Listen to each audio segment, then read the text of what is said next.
मिथुन राशि वाले बंधुओं, अभिनंदन, आभार। मिथुन राशि भिंड यूट्यूब चैनल में। तो मिथुन राशि वालों, जरा ध्यान से सुनिए।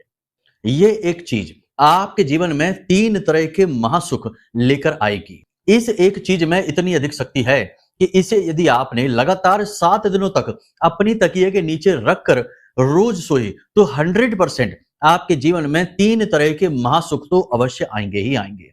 सबसे पहला कि धन को लेकर चाहे किसी भी प्रकार की परेशानी हो, पैसा आ नहीं रहा है, आ रहा है तो रुक नहीं रहा है, या फिर पैसे की वजह से कर्जा बढ़ता जा रहा है, बात वही है, आर्थिक स्थिति खराब है। दूसरा कि यदि किसी प्रकार का प्रेमी जीवन में, दाम्पत्य जीवन में क्लेश चल रहा है, तनाव की स्थिति चल रही है, तो वह भी समाप्त हो जाएगी। तीसरा कि यदि किसी प्रकार की नकारात्मकता आपके शरीर पर, आपके जीवन में हावी है, लगातार रोग दोष की वजह से धन का नाश हो रहा है, स्वास्थ्य का भी नाश हो रहा है, हानि हो रही है, तो इन 3 समस्याओं से आपको 100% राहत दिलाएगी यह एक छोटी सी चीज। बहुत ही गुप्त है, बहुत ही शक्तिशाली है, लेकिन इसके विषय में लोग जानते नहीं है, और जो जानते हैं वो कभी किसी को बताते नहीं है। आज के इस विशेष कार्यक्रम में आपको हम इस एक चीज के बारे में बताने जा रहे हैं, और इस समय और काल पर इस चीज का प्रयोग आपके लिए किसी रामबाण औषधि से कम साबित नहीं होगा। जी हाँ, क्योंकि सूर्य देवता का राशि परिवर्तन हो चुका है अपने मित्र ग्रह चंद्रमा की राशि में, यानी कर्क राशि में, और यहां से न केवल सूर्य बल्कि चंद्रमा को भी बल प्राप्त हो रहा है। अब इस राशि परिवर्तन के आपके जीवन में 5 बड़े प्रभाव देखने को मिलेंगे। साथ ही इस एक प्रयोग के साथ आप अपने सोए हुए भाग्य को जगा लेंगे, हर प्रकार की परेशानी, कष्ट, समस्या से मुक्ति प्राप्त कर लेंगे। जी हाँ बंधुओं, तो बस अब यहाँ पर आपको सारी बातों को अच्छी तरीके से समझना है। पहले तो हम आपको बताएंगे 5 बड़ी भविष्यवाणियां जो अगले 5 से 7 दिनों में आपके जीवन काल में घटित होने जा रही हैं। इन्हीं भविष्यवाणियों में छुपे होंगे वो 5 बड़े संकेत या बदलाव जो सूर्य की राशि परिवर्तन के साथ आपके जीवन में आएंगे। इसी के साथ साथ कार्यक्रम के अंत में हम आपको बताएंगे कुछ छोटी छोटी क्रियाएं और इस एक महा उपाय के बारे में जिसे आपको आज अभी इसी समय से करना शुरू कर देना है। जी हाँ बंधुओं, इसका प्रभाव बहुत अधिक शक्तिशाली है। आप यकीन मानिए कि जिस दिन से आप इसे करना शुरू करेंगे 3 दिन के अंदर इसका प्रभाव आपको महसूस होगा, और 7 दिन के अंदर अंदर आपकी इच्छा मनोकामना 100% पूरी हो जाएगी। अब तक का इसका 100% का ही रिकॉर्ड रहा है। ठीक है, हाँ कुछ शर्तें हैं, नियम हैं, उन्हें जानना अत्यंत आवश्यक है। तो सारी बातें आपको खुलकर बताएंगे, विस्तार से बताएंगे। बहुत ही बड़ा और बहुत ही शक्तिशाली प्रयोग है, महाप्रयोग है। इसे आप करके अवश्य देखना, फिर हमें कमेंट करके बताना। तो बंधुओं, उम्मीद करते हैं कि आप हमारी बातों को समझ रहे हैं। कार्यक्रम में अंत तक अवश्य ठहरेंगे, क्योंकि जब आप अंत तक ठहरेंगे, सारी बात सुनेंगे, समझेंगे, जीवन में उतारेंगे, तो हमारी मेहनत सफल हो जाएगी, क्योंकि आपके जीवन में खुशियां आ जाएंगी, आप मुस्कुराने लगेंगे, दिल से मुस्कुराएंगे, केवल चेहरे से नहीं। ठीक है, तो बस बंधुओं, धैर्य के साथ कार्यक्रम को देखिए, ठंडे दिमाग से देखिए, सब बातों को समझने की कोशिश करिए। चलिए महामाई को याद करते हैं, क्योंकि यह तो हमारा प्रथम कर्म है कि महामाई की सेवा करना और उन्हें हर एक कार्य में सबसे पहले आमंत्रित करना, ताकि हमारा कार्य शुभ हो जाए। तो चलिए माई को आभार व्यक्त करते हैं। कमेंट बॉक्स में भाव के साथ, भक्ति के साथ लिख डालिए, जय मां भद्रकाली कृपा करो। साथ ही कमेंट में लिख देना हर हर महादेव, क्योंकि ये सावन का पवित्र महीना है और ये महीना आपके जीवन का सबसे उत्तम, सबसे सुंदर महीना होना चाहिए। भाव अत्यंत आवश्यक है। यदि भाव माई के लिए अत्यंत गहरा है तो कमेंट बॉक्स में ये भी लिख डालिए कि मैं भी माई के परिवार का हिस्सा हूं। सौभाग्य की बात है कि महामाई मां के परिवार का हिस्सा बनना छोटी बात नहीं है। इस अवसर को जाने ना दीजिए, जल्दी से लिखिए। चलिए बंधुओं, अब शुरू करते हैं अपने मूल विषय को। पहले 5 बड़ी भविष्यवाणियां। प्यारे मित्रों, हमारे अत्यंत प्रिय और परम पूज्य अमिताचार्य जी के पास मां बगलामुखी और मां भद्रकाली की साधनाओं का वर्षों का अनुभव है, और माता रानी की इनके ऊपर पूर्ण कृपा और सिद्धि है। आचार्य जी ने अपने सटीक कुंडली विश्लेषण और श्रेष्ठतम उपायों के माध्यम से हजारों लोगों के जीवन को खुशियों से भरा है। आचार्य जी का कुंडली विश्लेषण और उपाय करवाने का तरीका इतना अद्भुत है कि जीवन के हर एक दुख और कष्ट का कारण जड़ से ही समाप्त हो जाता है। फिर समस्या चाहे जैसी भी हो, कर्जा बहुत बढ़ गया हो, व्यापार चल नहीं रहा हो, बीमारियों में आप बर्बाद हो चुके हो, रिश्तों में प्रेम समाप्त हो चुका हो, या फिर नौकरी ही ना मिल रही हो, विवाह में देरी होती हो, कैसी भी समस्या हो, इन समस्याओं का कारण क्या है, कौन सी महादशा परेशान कर रही है, कौन सा दोष लगा हुआ है, सब कुछ आचार्य जी इतना सटीक बताते हैं। कि वर्षों वर्ष के दुख कुछ ही दिनों में समाप्त हो जाते हैं। अगर आपके जीवन में भी कोई ऐसी संकट की घड़ी है तो यही सही समय है जब आप पूज्य आचार्य जी के हाथों से अपनी कुंडली का विश्लेषण करवाएं और वर्षों से चल रहे दुखों और संकटों के इस चक्र से बाहर निकल जाए। प्यारे मित्रों, अभी वीडियो में दिए गए नंबरों पर फोन करिए और अपनी कुंडली का श्रेष्ठतम आकलन करवा डालिए। जिंदगी बदलने का यह सबसे बड़ा मौका हाथ से मत जाने दीजिएगा। जय माई की, महामाई आपका कल्याण करे। सबसे पहली भविष्यवाणी, आप अपने शरीर, अपने मन में, अपने विचारों में एक नई ऊर्जा का संचार महसूस करेंगे। पॉजिटिव एनर्जी आपकी ओर आकर्षित होगी और आपको इसका सकारात्मक बदलाव अपने जीवन में स्वयं महसूस होता दिखाई देगा। आपकी विचारधारा सकारात्मक होने लगेगी। आपके कार्य जो है ना, कार्यशैली जो है वो बहुत अधिक शक्तिशाली हो जाएगी। आपके सोचने समझने की क्षमता पूरी तरह से स्वस्थ हो जाएगी। कहने का मतलब यह है कि आपकी डिसीजन मेकिंग कैपेसिटी बढ़ जाएगी। आप अपने जीवन शैली में कुछ विशेष बदलाव भी करेंगे, जैसे अपनी सेहत के बारे में सतर्क हो जाएंगे। साथ ही अपने कामकाज के विषय में भी समय से सारी चीजें निपटाने की कोशिश करेंगे। बिल्कुल लेट लतीफी नहीं करेंगे, बिल्कुल टाइम टू टाइम चीजें निपटाएंगे और अपने काम को सर्वश्रेष्ठ ढंग से करने का प्रयास करेंगे। इसमें आप सफल भी रहेंगे। ये एक पॉजिटिव बदलाव है जो सूर्य के गोचर के साथ ही आपके जीवन में दिखाई देना शुरू हो जाएगा। यहाँ पर आपको 2-3 बातों का विशेष ख्याल रखना है। पहला, कि आपकी संगत में ऐसे लोग हैं जो हमेशा उदास रहते हैं, रोते रहते हैं, दुखड़े सुनाते रहते हैं, यानी कि शिकायती लाल हैं। ऐसे शिकायती लालों से आपको दूर रहना है जो हर वक्त बस शिकायतें ही करते रहते हैं, वरना ये आपके इस पॉजिटिव वातावरण को तुरंत दूषित कर देंगे और आपको पता भी नहीं चलेगा। जी हाँ। दूसरा, ऐसे लोग जो हमेशा किसी न किसी की बुराई करते रहते हैं, इसकी उसकी बुराई, चुगलियां करना, पीठ के पीछे इसके उसके खिलाफ षड्यंत्र करना, यानी घोर नकारात्मक लोग, इनसे भी आपको दूर रहना है। और तीसरा, ऐसे लोग जो हमेशा अपने आप को हावी कर रखने की कोशिश करते हैं, यानी हर बात में बहस करते हैं, हर बात में तर्क या कुतर्क कुछ भी करके वो बस जीतना चाहते हैं, यानी कि ऐसे डोमिनेटिंग लोग जो कि हर हाल में अच्छे बुरे किसी भी प्रयास से बस जीतना चाहते हैं, ऐसे लोग भी आपको प्रताड़ित करने लगते हैं, शोषण करते हैं। ऐसे शोषणवादी लोगों से भी आपको दूर रहना है। कहने का मतलब यह है कि देखो, आपकी चादर यदि ज्यादा साफ सुथरी है, उजली है, तो उसे साफ सुथरा रखना भी आपकी ड्यूटी है। यानी कि अपनी पॉजिटिव एनर्जी को किसी भी नकारात्मक ऊर्जा वाले व्यक्ति से बचाकर रखना होगा। ठीक है।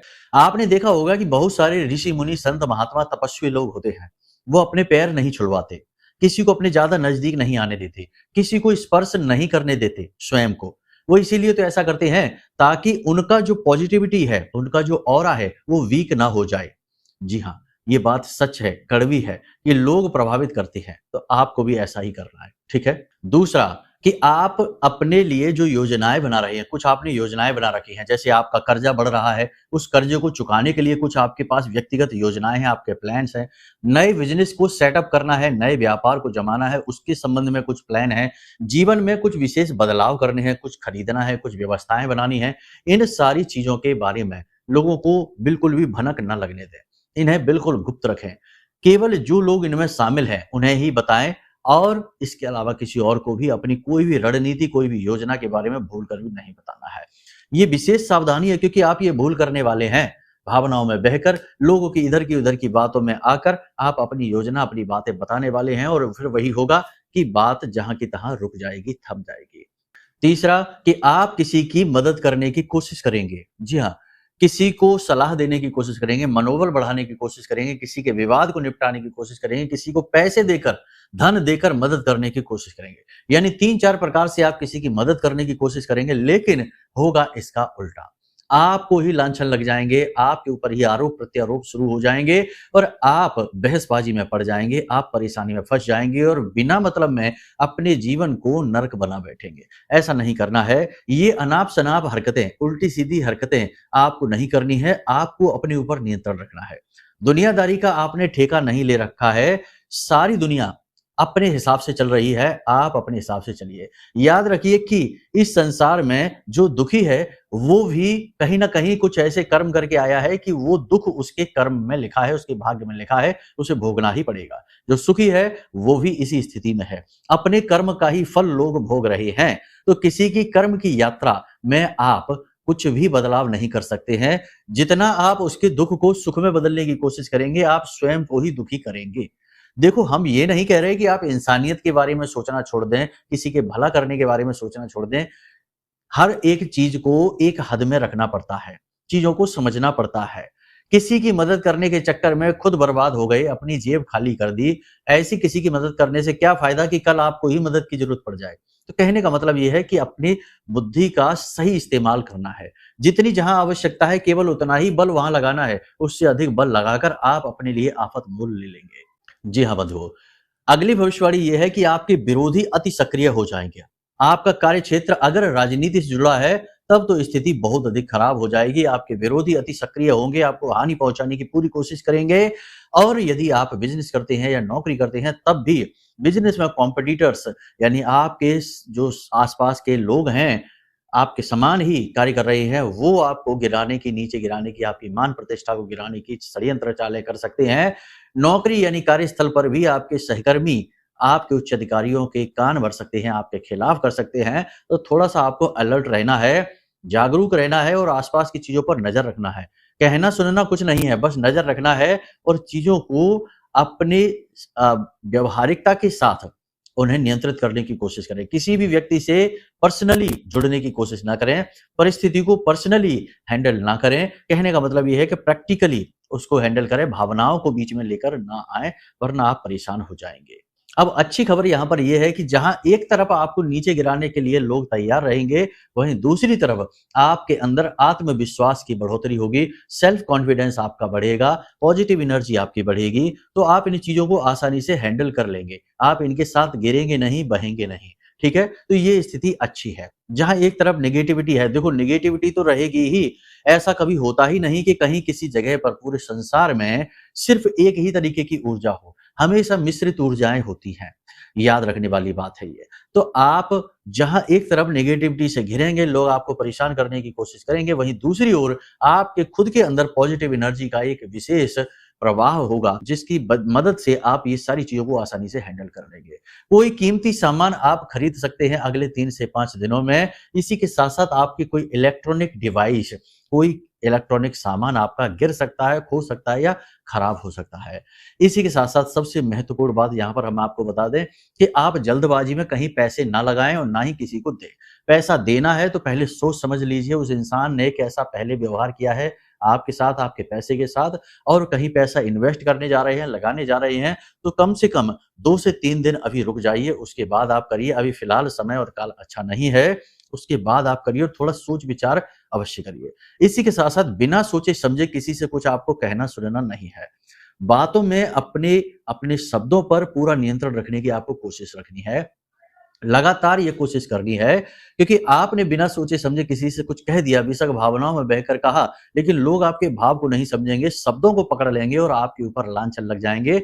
आपका मन खराब हो जाएगा, समय और ऊर्जा भी खराब होगी। किसी के व्यक्तिगत कार्यों में किसी प्रकार से हस्तक्षेप ना करें, ये बहुत ही गलत हो जाएगा, आप ही परेशान हो जाएँगे। इसी के साथ-साथ एक सबसे बड़ी बात कि अगले 3 से 4 दिनों में आपको फ़ोन पर एक बुरी खबर सुनने को मिल सकती है। ये बुरी खबर आपको बहुत परेशान करेगी, बहुत ज़्यादा आपका मन खराब करेगी। किसी भी प्रकार की ये खबर हो सकती है, तो थोड़ा-सा आपको अलर्ट रहना है। किसी भी प्रकार की बुरी खबर को, बुरी घटना को यदि संकेत मिल रहे हैं, तो इसे टालने का सबसे अच्छा तरीका है, हमने अपने पिछले कार्यक्रम में आपको बताया था कि रवा का, जिसे रवा कहते हैं, सूजी कहते हैं, आपके क्षेत्र में जो भी कुछ कहते हों, इसका दूध से बना हुआ हलवा थोड़ा-सा बनाएँ, इसमें थोड़ी-सी केसर डालें और इसे मंदिर में जाकर अपने वज़न का दशांश या एकांश हलवा बनाएँ। जैसे 70 किलो के हैं, तो 7 किलो या 700 ग्राम, ठीक है? और इस हलवे को ले जाकर मंदिर में भगवान के चरणों में, उनके श्री चरणों में अर्पित करें, निवेदन करें, प्रार्थना करें। समस्त ग्रहों के दोष नाश के लिए प्रार्थना करें और इस हलवे को वहाँ पर बाँट दें। ये सर्वोत्तम समाधान है। बुरी घटना जो आपकी ओर आ रही होगी, वह तुरंत टल जाएगी, वापस लौट जाएगी। आपके जीवन में अनिष्टकारी नहीं होगी। साथ ही जो अनिष्टकारी ग्रह दोष आपके ऊपर बन रहे हैं, आपकी कुंडली में बन रहे हैं, उनका भी नाश होगा। कुछ समय के लिए ये सारी चीजें आपके लिए रुक जाएंगी, जीवन भर के लिए नहीं, लंबे समय के लिए। यदि आपको लंबे समय के लिए, जीवन भर के लिए ग्रह दोषों का समाधान चाहिए तो इसके लिए कुंडली का विश्लेषण कराना अनिवार्य रहेगा। ये आपको बहुत जरूरी क्रिया है जो अपने जीवन में करानी ही चाहिए। आजकल के भौतिकवादी जीवन में जहां लोग अपने जीवन में व्यस्त तो बहुत हो गए, वहीं हमारे धर्म अध्यात्म को, हमारी गुप्त विद्याओं को, जिसमें ज्योतिष सबसे महत्वपूर्ण है, इनको लोग नकारने लगे हैं। इसका नतीजा ये है कि न चाहते हुए भी मुसीबतों में फंसने लगे हैं। तो आपको यदि इनसे मुक्ति चाहिए, परेशानियों से, और खुशियां जीवन में चाहिए, तो एक बार कुंडली दिखवा लो, वो सर्वश्रेष्ठ समाधान है। नंबर वीडियो में दिया गया है, इन नंबरों पर फोन करिए, अपनी कुंडली का विश्लेषण करा लीजिए, दोष योग युतियों को जानिए और उनके अनुसार विशेष उपाय कर लीजिए, आपका कल्याण हो जाएगा। बाकी महामाई है ही आपके जीवन में खुशियां लाने के लिए। ठीक है, अब आपको हम बताने जा रहे हैं उस एक महा उपाय के बारे में जिसे आपको लगातार 7 दिन तक करना है। गुरुवार के दिन से इस क्रिया को शुरू करना है। वैसे आप जब से चाहे तब से शुरू कर सकते हैं, केवल रविवार के दिन नहीं करना है, इसे आप ध्यान रखिए। गुरुवार के दिन यानी गुरुवार की रात्रि से इस क्रिया को शुरू करना है और 7 दिन तक लगातार इसे आप करेंगे। ठीक है, सबसे पहली चीज, केवल एक लौंग का जोड़ा आपको चाहिए। लौंग हमेशा जोड़े में प्रयोग की जाती है। लौंग को शक्ति की पूजा पाठ में विशेष तौर पर प्रयोग किया जाता है। जैसे कि माँ के किसी भी स्वरूप में, चाहे माँ बगला हो, चाहे माँ काली हो, किसी भी स्वरूप में दीपक में लौंग का जोड़ा डाला जाता है। इसे ही माँ के लिए आहुति मानी जाती है और माँ को अत्यंत प्रिय होता है। यानी लौंग का प्रयोग बहुत ज्यादा होता है तंत्र में। तंत्र में लौंग को लेकर सैकड़ों हजारों प्रयोग लिखे हुए हैं और सारे ही प्रयोग बहुत अच्छी तरीके से कार्य करते हैं, सिद्ध हैं। इसी प्रकार का तंत्र का एक विशेष प्रयोग है जो हम आपको बताने जा रहे हैं। इस प्रयोग को आपको करना है, ध्यान से सुनिए। आपको करना क्या है, आपको रात्रि के समय, ठीक है ना, चाहे तो आज रात्रि से आप कर सकते हैं, लेकिन इसके लिए लौंग शुद्ध होनी चाहिए। 7 दिन तक आप लगातार करेंगे तो कम से कम 7 जोड़े लौंग शुद्ध बाजार से खरीद कर लाएंगे, जो घर की रसोई में रखी हैं वो लौंगे नहीं। ठीक है, तो आपने लौंग का एक जोड़ा लिया और इसे मृग मुद्रा में प्रयोग करना है। यानी इस प्रकार से इसकी मुद्रा बनानी है। इन 2 अंगुलियों और अंगूठों के बीच में लौंग के इस जोड़े को रखना है। अब इसे अपने हृदय स्थल के पास लेकर जाना है, हृदय चक्र के पास ले जाकर, और फिर अपने मन में अपनी इस एक इच्छा के विषय में बोलना है। जो भी आपकी इच्छा है, मनोकामना है, अपने हृदय से इसे लगाइए और बोलिए। जो भी इच्छा है, मान लो कि नौकरी चाहिए या कर्जे से मुक्ति चाहिए। देखिए, इच्छा या मनोकामना पूर्ति होती अवश्य है, ये बात तो है, निश्चित है, इसमें कोई शक नहीं है। लेकिन इच्छा और मनोकामना भी लॉजिकल होनी चाहिए, यानी तथ्यात्मक होनी चाहिए। ये नहीं कि सीधे सीधे कमाई है 10,000 रुपए महीने की और इच्छा मांग रहे हैं कि हमारी 10 लाख रुपए महीने आमदनी हो जाए। 10 लाख रुपए महीने भी आमदनी होगी, लेकिन उसके लिए आपको उस स्तर के प्रयास करने होंगे, कार्य करने होंगे, और उसमें समय भी लगता है। आम का आज जमीन में आपने बीज बो दिया तो कल ही फल नहीं मिल जाएंगे खाने में, मिलेंगे अवश्य, ये बात निश्चित है। पौधा बड़ा होगा, समय लेगा, फल मिलेंगे। वैसे ही आपकी इच्छा मनोकामना जो है वो लॉजिक के साथ है, यानी कि सही तर्क के साथ होनी चाहिए। ठीक है ना, यानी कि निकट भविष्य में आप ऐसी इच्छा मनोकामना पूरी करवा सकें, जो हो सके घटना, उस घटना के बारे में बात कर रही है। ठीक है, जैसे आप नौकरी के लिए प्रयास कर रहे हैं, खूब कठोर परिश्रम कर रहे हैं, तब भी नौकरी नहीं मिल रही है, तो मांगिए कि आपकी नौकरी लग जाए। जैसे आप कर्जा चुकाने के लिए खूब कठोर परिश्रम कर रहे हैं, तब भी आपका हर प्रयास असफल हो रहा है, कर्जा चुक ही नहीं रहा है, तो मांगिए कि आपका कर्जा चुक जाए। अगर आप कोई बिजनेस व्यापार में हाथ पैर मार रहे हैं, बिजनेस चल ही नहीं रहा है, लगातार नुकसान पे नुकसान हो रहा है, तो मांगिए कि व्यापार बिजनेस अच्छा चले। ठीक है, कहने का मतलब ये है कि इच्छा मनोकामना सोच समझ कर मांगना, ऐसे ही उल्टी सीधी अनाप शनाप मांगेंगे तो नहीं मिलेगी। ठीक है, तो आपने समझ ली सारी बात। आपको इच्छा मनोकामना मांगनी है, बोलनी है। मान लेते हैं कि नौकरी की मांग करेंगे आप, तो आप बोलेंगे कि हे भगवान, आपके जो भी आराध्य देव हैं, चाहे हनुमान जी हो, शंकर जी हो, कृष्ण भगवान हो, मान लेते हैं कि हमारी जैसे माई है, माँ बगलामुखी है, उन्हीं की, वही आपकी आराध्य देवी है। ठीक है, हम तो उन्हीं के विषय में बात करेंगे। तो आप मन में ऐसा संकल्प करेंगे, हे महामाई, हे माँ बगलामुखी, हमें जल्द से जल्द नौकरी प्रदान करें। हम आपकी शरण में हैं और हम चाहते हैं कि आप हमारी इसमें मदद करें। हम प्रयास बहुत कर रहे हैं, लेकिन हम इसमें असफल होते जा रहे हैं, तो आप हमारी इसमें मदद करिए।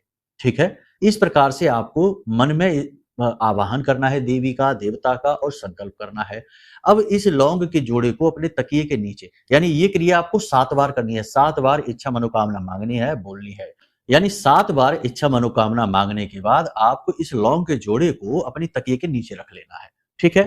3 दिन के अंदर-अंदर आपके जो आराध्य देव हैं, वे आपको संकेत देंगे। किसी न किसी विशेष प्रकार का संकेत देंगे, चाहे दर्शन दें, चाहे कुछ कहें आपसे, कुछ बोलें, कुछ ना कुछ संकेत आपको अवश्य मिलेंगे, 100% मिलेंगे। अगर 3 दिन में आपको संकेत मिल जाते हैं, मंदिर दिख जाता है, चोटी मंदिर की दिख जाती है, भगवान दिख जाते हैं, उनकी छाया दिख जाती है, उनका कोई स्वरूप दिख जाता है, हनुमान जी हैं तो उनकी गदा दिख जाती है, तो आप समझ जाइए कि ये आपके लिए सर्वोत्तम फल देने वाला उपाय बन गया। अब इसे लगातार 7 दिन तक करते रहिए। 7 दिन में ना हो तो फिर इसे बढ़ा दीजिए, 14 दिन तक करते रहिए। सुबह जब आप सोकर जागें, तो इस लौंग के जोड़े को किसी भी मंदिर के दरवाजे पर रख आइए। ठीक है? जमीन पे नहीं फेंकना है, साइड में रख दीजिए। जैसे आप मंदिर में प्रवेश करेंगे तो दाहिने हाथ पर, ठीक है? मंदिर से बाहर निकलेंगे तो बाईं तरफ इस दाने इन लौंग के जोड़े को वही जमीन पर आपको रख देना है और भगवान से हाथ जोड़कर निवेदन करना है कि प्रभु हमारी इच्छा पूरी करें, हम आपकी शरण में हैं और सीधे घर वापस आ जाएं। बस इस क्रिया को लगातार करिए। संकेत आपको मिलने बहुत जल्दी शुरू हो जाएंगे, बहुत जल्दी। 3 दिन में तो मिल ही जाएंगे और जैसे ही मिले आप करते रहना, इस क्रिया को करते रहना। 7 दिन का समय लगेगा, आपकी इच्छा मनोकामना पूरी होनी शुरू हो जाएगी। जब शुरू हो जाए तो रोकना नहीं, ठीक है ना? ऐसा नहीं करते कि हमारा मतलब निकल गया आप तो छोड़ो, नहीं। करते रहना, इसमें क्या बुराई है? कोई कठिन कार्य तो है नहीं, बहुत ही सरल कार्य है। बस इसमें आपको अपने आचार व्यवहार को नियंत्रित करना है, उल्टे सीधे क्रियाकर्म नहीं करने हैं। जैसे कि हम कहते हैं ना कि कोई जुआ खेल रहा है, कोई शराब पी रहा है, कोई गालियां उल्टे सीधे कर्म कर रहा है, तो ये सारी काम नहीं करने हैं। अच्छे-अच्छे शुभ कार्य करिए, भगवान का पूजा पाठ करिए, धर्म में अपना विश्वास बनाकर रखिए और आप देखेंगे कि कैसे जीवन में एक के बाद एक खुशियों के पल आते चले जाएँगे। जब भगवान की कृपा से आपके जीवन में एक खुशी आएगी, तो फिर कृपा तो रुकने वाली है नहीं, कृपा का दरवाजा खुल गया। अब उसके पीछे-पीछे बहुत सारी चीज़ें आएँगी। बस आपको भाव लगाकर रखना होगा, ठीक है? तो ये तो सिर्फ़ एक माध्यम मात्र है, एक कि वो दरवाजा खुल जाए भगवान की कृपा का। बस वो दरवाजा खुलते ही फिर तो एक के पीछे एक बहुत सारी चीजें, बहुत कुछ मिलने वाला है। तो ये उपाय क्रियाओं के माध्यम से बस यही करने की कोशिश होती है। करके देखिए, फिर बताइए कि कैसे रिजल्ट आपको मिल रहे हैं। उम्मीद करते हैं सारी बातें आपने समझ ली हैं, इन्हें जीवन में उतारिए, सावधान रहिए, जो बातें बोली गई हैं उन बातों को समझिए। तर्क कुतर्क वितर्क के चक्करों में पड़कर अपने जीवन को खराब ना करिए। जो अच्छा लगा उसे उठा लीजिए, अच्छा ना लगा उसे छोड़ दीजिए, कोई और भाई बंधु उठा लेगा, उसका जीवन बन जाएगा, उद्धार हो जाएगा। चलिए बंधु, कार्यक्रम को यहीं विराम देते हैं। हमेशा हंसते रहिए, मुस्कुराते रहिए, सकारात्मक रहिए और जो कुछ भी जीवन में आपको मिला है, छोटा है, बड़ा है, आपकी नज़र में चाहे उसकी कोई वैल्यू ना हो, उसके लिए भी भगवान को आभार, धन्यवाद अवश्य व्यक्त करिए। बहुत ज़रूरी है ये, ठीक है? चलिए बंधु, प्रेम से बोलिए जय माई की। हमारे प्रिय और परम पूज्य आचार्य जी ने अपनी साधनाओं के अनुभवों पर आधारित शक्तिशाली उपाय और क्रियाओं के माध्यम से हजारों लोगों के जीवन को पूरी तरह से बदला है। आचार्य जी के द्वारा बताया गया हर एक उपाय इतना सटीक और कारगर होता है कि जो भी इसे पूरे भाव के साथ कर लेता है, उसे साक्षात महामाई की कृपा और आशीर्वाद प्राप्त हो जाती है। इसलिए निसंकोच इन उपायों को पूरे भाव के साथ करिए, आपका कल्याण होगा। जय माई की।